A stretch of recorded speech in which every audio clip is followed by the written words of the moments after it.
YouTube থেকে গায়েব হওয়ার প্রায় ৩ মাস পরে কিন্তু আমি আবার ফিরে চলে আসছি। অ্যান্ড দেখো এই যে হচ্ছে আমার কিছু শীতকালীন গাছ, যেগুলা হচ্ছে যার মধ্যে হচ্ছে আমার এইটা অনেক বেশি ফেভারেট। অ্যান্ড তার পাশেই আছে হচ্ছে একটা সাদা কালারের চন্দ্রমল্লিকা। মানে আমার কাছে কিন্তু হলুদ আর কমলা মিক্স করাও একটা আছে। অ্যান্ড আমি তোমাদেরকে একটা জিনিস দেখাই, এই চন্দ্রমল্লিকাটা কেনার সময় কিন্তু আমি খেয়াল করি নাই যে এটার গোড়া দিয়ে ছোট একটা চারা বের হচ্ছিল। বাট বাসায় এসে দেখে তো আমি অনেক বেশি খুশি হয়ে যাই। যাই হোক, লাক ভালো ছিল, সো পেয়ে গিয়েছি আমরা। অ্যান্ড এদিকে কিন্তু আরও কিছু গাছও রয়েছে আমার, যেমন কয়েকটা স্পাইডার প্লান্ট, দেন লাকি ব্যাম্বু, আর অনেকগুলো রয়েছে যার নাম আমার ঠিক মনে নেই। অ্যান্ড এবার কিন্তু আমি আমার ভিতরে চলে যাব, কজ এটা হচ্ছে আমার প্রতিদিনের প্রায় আমি ৪-৫ বারই এরকম আমার গার্ডেনের ভিতরে একটা রাউন্ড দেই।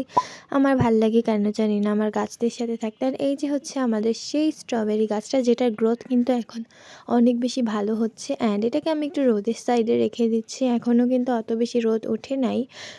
দেন এখানেও আমি একটু ঘুরি। অ্যান্ড তোমাদেরকে আমি একটা জিনিস দেখাবো আজকে। এই যে গাছটা দেখতে পাচ্ছ, এটা হচ্ছে মাধবীলতার একটা ভ্যারাইটি। এটা কিন্তু একটা চারা। অ্যান্ড এই চারাটা করেছি হচ্ছে আমি আমার এই গাছ থেকে।